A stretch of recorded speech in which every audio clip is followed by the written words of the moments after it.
This is Chapter 6, Special Concerns in Firefighting. The objectives of this chapter are to explain pre-fire and post-fire planning processes and describe how these activities will ensure safe, efficient, and effective firefighting activities. Describe fire behavior in confined enclosures with and without ventilation activities. Explain the various methods of ventilation and how each method impacts fire behavior. To explain activities of salvage and overhaul and their role in fire extinguishment, and methods used to reduce further property loss. And finally, to explain the procedures used to ensure that utilities do not threaten the safety of the building or its occupants. This chapter brings together areas of special concern in firefighting activities. These areas are pre-fire and post-fire planning, ventilation, salvage, and overhaul activities. Special consideration is given to these areas to emphasize the importance of basic understanding of fire behavior and how it can improve the efficiency, effectiveness, and safety of firefighting activities. Discussing basic fire behavior principles during a pre-emergency inspection review of a property allows for better prediction on how a fire at the specific location may behave. Likewise, by reviewing the behavior of the fire during the post-incident conferences, firefighters compare the fire behavior principles to the actual fire behavior on the fire ground in an effort to increase knowledge and to improve future firefighting activities.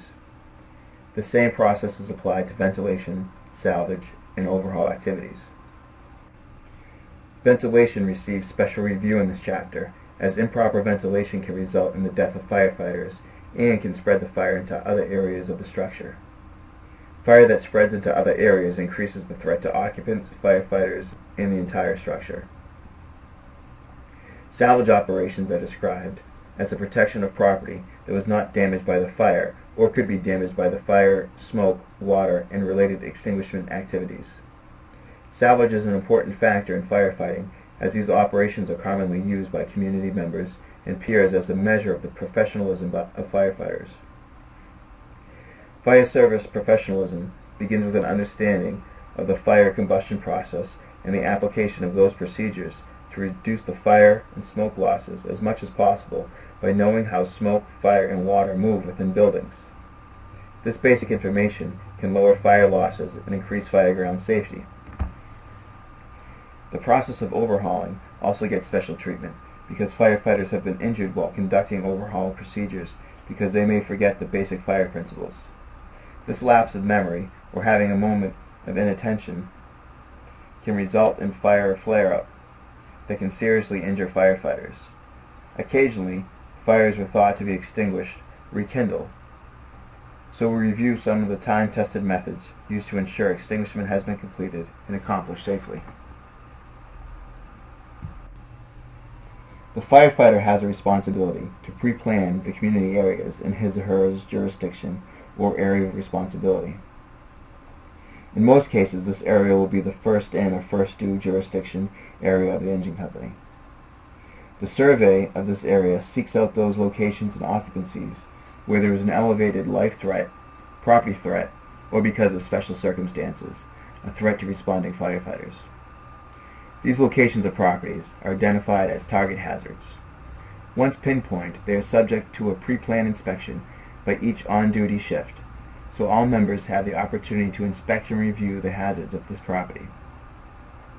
Other hazards are those areas where the fire department may encounter an unusual hazard to life or property, or a situation that may overtax the department's resources, requiring additional resources from other departments. The process involved in pre-incident planning will help further identify major fire threats within the community, as fire departments generally do not have time to examine all properties and structures in the response areas. This activity allows firefighters to devote time to the structures or areas posing the greatest threat by prescribing what may be needed to meet future emergency incidents. It also facilitates carefully thought-out plans for future emergency incidents. Pre-incident planning is a process of planning firefighting tactics and strategies or other emergency activities that can be anticipated to occur at a particular location or situation. Another reason for pre-incident planning is that firefighters should not wait to think about possible solutions to fire problems until they arise, as they know that the pressure of the emergency makes it difficult to think of all possibilities. The pre-planning session allows careful, quiet reflection of the problem being addressed in advance of the emergency situation. Furthermore, the pre-planning session often brings together the first alarm companies, allowing all personnel to become familiar with the property by seeing and discussing the problems that they may encounter. Water supply is one feature of pre-fire planning that is extremely important. There are several important aspects of the water supply that require attention. First is the location of the hydrants, as well as their flow capability and the water main size. Some departments, each engine company's jurisdiction is divided into zones. A fire management zone is a geographical area where the water requirements and structure threats are averaged, so the amount and type of resources sent to the alarm assignment are matched with the water requirement or needed fire flow and or special hazards needed within each zone. During pre-fire planning, all built-in fire protection equipment should be identified. The operation and procedures needed to start and shut off the system should be learned and reviewed, as well as the location of its key components. It is especially valuable to know where Siamese connections and control valves can be found when sprinkler systems are present, as the fire department will be required to connect and to operate these systems. Figure 6-4 illustrates firefighters examining a sprinkler outside control valve during a pre-incident planning operation. The use of neighboring community resources must be pre-approved and carefully planned out in advance. Firefighters need to know what types of resources are available and what the availability is of additional staffing, as well as their capability and the procedures used by assisting fire agencies, so any issues of incompatibility can be worked out prior to a major incident. When conducting pre-incident planning activities, it is helpful for firefighters to remember the principles of fire behavior as they review structures and their characteristics. The contents of certain rooms or areas may present a unique challenge for firefighters if they are made out of materials that will burn hotter or create toxic fumes. The layout of a building and the location of stairwells, roof hatches, skylights, windows, and a variety of building features that can impact how firefighters can ventilate a structure in the event of a fire. A working knowledge of fire behavior can be helpful to take along to pre-incident planning activities for considering tactical strategies and special hazards. It is imperative that the post-fire planning session be conducted in a positive manner. A punitive session will cut off communication, and the fire service leaders will lose valuable training opportunities. The negative aspects of the session may flow over into future activities on emergencies. An open, positive session will promote a learning environment where all members can build on the positive aspects of their actions, as well as those areas needing improvement. The post-fire conference is conducted to improve future fire operations by using the lessons learned from the incident. The responding companies are generally invited to the conference, if scheduling allows. If not, several conferences may be necessary to cover the various work shifts, or the conference may be needed to be conducted at several different locations. It is very important that all members have an opportunity to participate in the discussions. The participation generally is promoted by having each member describe his or her actions during the incident. This allows officers to gain a better understanding of all activities that occurred. Furthermore, it is important that the officer assigned to the documentation of the incidents attends the conferences to document and gather information being presented so it can be summarized and presented to all members. A summary describing the actions, both positive and those needing improvement, along with any proposed recommendations, is highly recommended. One way to direct the focus of a conference is to use a checklist of items that have been important in fires encountered in the past.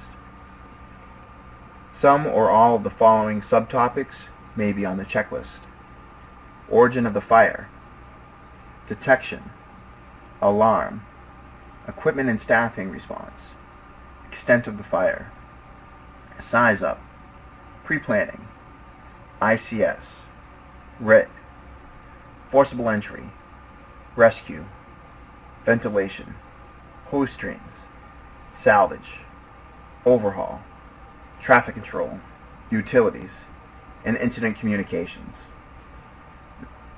Pages 139 to 141 in your text describe each of those subtopics a little bit more in depth.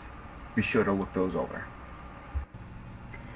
Ventilation is extremely important to successful and safe firefighting. Ventilation needs to be a high priority during fire size-up. Once the decision is made as to the location and method of ventilation, the actions to ventilate are immediately implemented. Although firefighting techniques recommend ventilation activities should not be started until attack lines are in place, once the location for ventilation is located, an opening should be started quickly. Generally, ventilation operations require more time than the placement and deployment of hose lines. Furthermore, where trunk companies are used for ventilation, additional engine companies generally arrive and are operating prior to the arrival of the truck company. In jurisdictions without truck companies, these important assignments must be carefully worked out during the pre-fire planning sessions. Just because you don't have a truck company, this doesn't mean you can skip ventilation. Someone has to do it. During this process, an engine company is often pre-designated for building ventilation. Companies assigned to ventilation function should be very familiar with fire behavior processes and the impact ventilation can have on the combustion process. Roof ventilation is very challenging as it can vary in difficulty. Ventilation operations can be easy as removing a scuttle hole cover or as complex as manually opening a large area. One of the first considerations when preparing to ventilate the roof is to look for natural openings that can be used. However, these openings are of little value unless they are in the right location. If they are not in the correct location and are opened, they will pull the fire to the opening. Some of the natural openings available for ventilation are scuttle holes, skylights, and stairwells. And always remember firefighter safety first.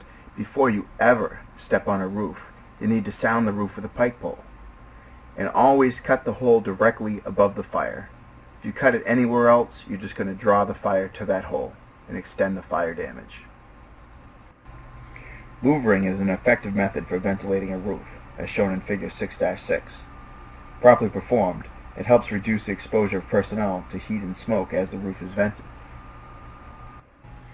Cross-ventilation is a means of using windows, doors, and other openings for ventilation. This method can be extremely effective whenever there are a large number of openings of sufficient size. It has the advantage of normally limiting the smoke to the floor being ventilated, which is particularly beneficial when life hazard is present or valuable merchandise in other areas of the building is threatened with smoke damage. An evaluation of the wind direction should be made prior to commencing horizontal or cross-ventilation operations whenever an entire floor or large area is to be ventilated. The operation will be most successful when the smoke and gases are channeled out on the leeward side of the building. Once the direction of the wind is determined, double-hung windows on the leeward side should be opened from the top, and sliding aluminum or sliding wooding windows should be fully opened. Remove all drapes, shades, screens, and other obstructions that would impede the flow. Double-hung windows on the windward side should be opened from the bottom and the top, or from the top only, after all the leeward windows have been opened. Sliding aluminum or sliding wooden windows should be fully opened. Again, all obstructions to the airflow should be removed. It's a good practice when cross-ventilating to determine where the heated gases and fire will go once they leave the openings. It is possible that they could extend upward and through open windows on floors above or through openings into adjoining buildings. If there is such a possibility, then all exposed unprotected openings should be closed or spray streams used to cover these openings to prevent any extension of the fire. Sometimes it is desirable to cross-ventilate when it is impossible to get the window open. Under these conditions, it may be necessary to break the windows. Care should be taken when breaking windows, as both civilian onlookers and firefighters can be injured by flying glass. Smoke fans can be useful in cross-ventilation. They can be set up to create either negative or positive airflow. The two types of smoke fans are smoke ejectors and positive pressure ventilation. Figure 6-7 shows you an illustration of smoke ejectors working. The first picture shows a smoke ejector without blocking the return path. It's demonstrating it's ejecting smoke, but then the smoke's coming right back into the building. In the second picture on the right hand side, they use plastic or plywood to block the openings to prevent the smoke coming back into the building. Well, this may be good in theory. I've never seen any fire department that had the time to do this. So, book-wise, it's the right thing to do. Realistically, it's probably never going to happen. Negative pressure ventilation is a method of using mechanical fans to exhaust or to pull the heated smoke and gases from the interior of the building and move it to the outside of the building. Negative ventilation has been used for a number of years. However, it has been proven rather ineffective and inefficient method of smoke removal. The fans never seem to fit correctly in the opening, and as a result, provisions need to be made to block the openings around the sides of the fan unit. If a good fit is not found, a fan will cause churning of the air, which is pulling the air from the outside and drawing it into the building to be blown out again by the same fan. Other problems encountered on fires while using this method of ventilation are the picking up of debris, curtains, and other materials by the fan. They become trapped against the fan screen and need to be removed. These fans were originally designed to be explosion-proof, which enables them to be placed in an environment containing explosive gases. But in many cases, extensive use has damaged the electrical connections and the housing unit, making them dangerous in an explosive environment. For these reasons, the fire service tends to use positive pressure ventilation. Positive pressure ventilation uses mechanical fans to blow air into the structure to remove smoke and gases through additional openings, allowing firefighters to gain entry for fire extinguishment. It combines the use of openings and mechanical blowers. To conduct successful positive pressure ventilation, the outlet opening must be controlled. If too many doors and windows are open, positive pressure ventilation is ineffective. The pressure in the smoke area will not be sufficient to move the smoke out quickly and in the direction desired. For maximum effectiveness, good timing, the correct amount of open space, and sufficient pressure is needed. The action of positive pressure ventilation is seen here in figure 6-8. Historically in the United States, firefighting actions were based on bringing very large hose lines to the front of the building and pushing the fire from the front of the building back out the rear of the structure. Very little consideration was given to the amount of water and smoke damage, or whether the fire department extended the fire damage into the structure. This resulted in larger fire insurance companies funding their own salvage companies to respond to fires and to work to keep the losses to a minimum. By providing this service, they could offset their losses and still pay for the cost of the salvage companies. However, as their operating costs increased, they phased out most of the salvage companies and added deficiency points to insurance grading schedule for those fire departments not providing salvage work. For a period of time, many fire departments did not recognize salvage and overhaul work as their responsibility. These situations resulted in delays in salvage and overhaul training and the purchase of salvage and overhaul equipment. Fire departments now accept the responsibility to extinguish the fires and to reduce water and smoke damage as much as possible. The first step in the overhaul process is examining the behavior of the smoke, heat, and water from the firefighting operations and how it affected the building and its contents. Some materials readily absorb water, significantly increasing the live load in the building and threatening structural integrity. Smoke can damage or destroy clothing, draperies, and furniture, while water can destroy drywall materials and some flooring products.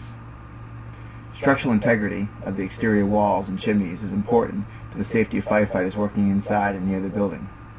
If needed, the walls or chimneys must be braced or shored up prior to any overhaul work. In some cases, removing excess water and water-soaked materials must be done as quickly as possible. The means by which water can be removed from a building include using the building plumbing, diverting the water outside the building, or by cutting or removing walls or floors, or building water chutes or containment areas. To develop the best strategy, it is helpful to survey the damaged area before beginning overhaul operations. Part of the work survey should include a review of any tools, or special equipment that might be needed in order to request them early to avoid a delay in getting the resources. Once the survey is completed, the incident commander should attempt to contact the owner of the premises if he or she is not at the site. This is particularly important if the fire is in a commercial property, as it is always best if the owner is on premises before overall operations commence. The owner can answer any questions regarding the inventory, business records, and best way to safeguard the property. The next step is the assessment of work tasks to be accomplished in teams. The team assignments are designated in a manner to keep the work of each group from interfering with the work of the other groups and to ensure that all work is completed in a timely manner. Care must be taken to save all records that have been burned or partially damaged, as it may contain enough information to reconstruct the records needed to determine the inventory, the amount of insurance carried, and the financial conditions of the business. The information contained in the records may be vital to the owner in establishing his or her loss and may be important information for arson investigators. Caution should be taken in removing burned items that were involved in deep-seated fire from the upper floors of a building. If an elevator is used for this purpose, special procedures should be put in place. The object should be wrapped with materials that will prevent air from getting into the fire area. A water-type extinguisher is taken into the elevator. Firefighters have been surprised by a rekindle of deep-seated fire as additional oxygen was supplied to the fire as the elevator descends. A handheld water-based extinguisher can extinguish the fire sufficiently to allow firefighters to remove the burning materials from the building. Inside large industrial or mercantile occupancies, a safe location needs to be designated to conduct the final extinguishment. Special care and selection of this location needs to be taken as materials moved to this area may be smoldering. Additional oxygen can accelerate the fire. All burned materials need to be thoroughly wetted down and shifted through, thoroughly making sure that no hot spots are present. In residential occupancies, it is generally better to move the debris outside the building. The area where the debris will be piled should be chosen prior to any movement of the materials. It is a waste of time and effort to handle burned materials several times. If it is necessary to pile the materials on the sidewalk or the street, adequate barricades must be provided and the responsible agency should be notified. One objective of the overhaul operation is to remove water from a building to prevent further damage, as it is possible for the building to become so overloaded with water it could collapse the floors and walls. Building collapse may occur at large fires where a number of heavy streams were projected into the building, or at fires in sprinkler-equipped buildings where the sprinklers have been activated for a period of time. Occasionally, broken sprinkler risers or broken water pipes in the building will result in flooding. If this happens, it adds additional loss from water damage to the building and its contents, plus it increases the possibility of a building collapse. Stairways can be used in multiple-story buildings for removing water. The removal is simplified if the stairs are concrete without a covering. If they are wooden or carpeted, it can be protected with salvage covers. Cast iron sewer pipes run both vertically and horizontally through buildings. This piping can be used for water removal. In many cases, the sewer piping system has a cleanout that can be opened to allow entry into the sewer system. If the cleanout is inaccessible, the piping can be broken to enter the sewer system. It is important to provide a screening device so that the system does not become clogged with debris. If there are no means of removing water from a floor, it may be necessary to cut a hole in the floor. The hole should be cut close to an outside window and be of sufficient size to handle a large amount of water. All stock and other material located below the spot where the hole would be cut should be removed prior to performing this operation. A drain should be set up at this point, which will divert the water to the exterior of the building. A ladder and salvage cover can be used for this purpose. A wall breach may be required in those cases where a large amount of water has collected on a floor and there are no other ways of removing it. This is performed by selecting an outside window with a windowsill close to the floor area, where the direction of the flow of water on an exterior will not further damage or re-enter the building through floors below. The window frame and glass should be removed, and then the wall below it. The wall should be open to allow the water to drain to the exterior of the building. Infrared thermal imaging cameras See the difference in temperature between objects or areas with different temperatures and provide a visual display of hot and cool areas. The differences can be seen on the video screen display. Because the device is sensitive, the thermal imager can see a hot spot or even a heat source behind a wall. It is often used in search operations for fire victims, but is also an effective tool in overhaul operations. Attic scuttle holes should be located and a firefighter sent into the attic to check for hot spots, with instructions to include checking the area close to the eaves. Birds, rats, squirrels from time to time build up nests and store materials in these areas. These nests may have become ignited without direct flame contact. If fire is suspected between floors, it is generally best to go below the suspicious spot and pull the ceiling down. Ceilings are easier to remove and less costly to repair than floors. If fire is suspected under the floor and it is impossible to get below the floor, then do not hesitate to cut a hole in the floor to gain access to the fire.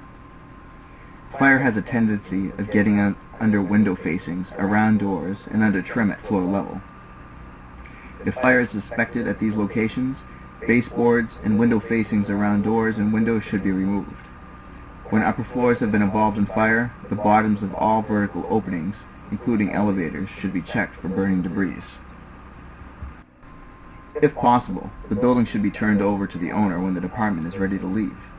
If the owner is not present or cannot be contacted, then it becomes necessary to secure the building against intruders. All windows and doors broken during firefighter operations should be boarded up. Lumber can be usually found on the premises for this purpose. If not, interior doors can be removed and nailed over openings. The building should be made safe from weather elements before returning to the fire station. If holes were cut in the roof, or if the fire burned through the roof, holes should be covered with plastic covering materials. At some fires, it may be necessary to post a firefighter as a fire watch. This assignment requires leaving a firefighter on the scene with a portable radio in order to quickly notify dispatch in case of a problem. If this is impractical, then the jurisdiction engine company or truck company should be assigned to check on conditions periodically. This assigned company must always stop and re-enter the building to check for lingering fire. Luckily for us in the Boston area, we don't have to deal with securing a residence or boarding up a house. Within hours of a good fire, there's board-up services waiting to board up the house. So this is something that we don't have to deal with, but you need to be aware of it. Understanding the basic principles of fire behavior and applying it to all firefighting activities is extremely important for efficient, effective, and safe fireground operations. Here we review the importance of these principles in pre-fire and post-fire inspections, conferences, the procedures of ventilation, salvage, and overhaul, to emphasize the importance of a continual update and application of the basic fire principles. Pre-fire and post-fire review and conferences provide the opportunity to review fire behavior principles before and after fires. They also serve to reduce injuries and death, as countless firefighters have been needlessly injured or killed due to unfamiliarity with these features of a structure or hazardous situation. Likewise, firefighters have suffered from injuries and death from incidents where information gained from a post-incident conference might have prevented their injury or death. A variety of ventilation methods and the importance of proper ventilation procedures and how they impact fire behavior are discussed. If fire behavior is not properly controlled, firefighters and occupants can be killed or seriously injured. Good salvage and overhaul procedures are also important. Fire and smoke damage, losses, and after-accident injuries can be significantly reduced by having a clear understanding of the underlying theories of fire combustion, combined with a well-thought-out plan of action to accomplish the activities of salvage and overhaul. Understanding the relationship between pre-fire planning, post-fire conferences, proper ventilation, and good salvage and overhaul practices are vital steps to successful firefighting and safe fireground operations. And this concludes Chapter 6, Special Concerns in Firefighting. Thank you.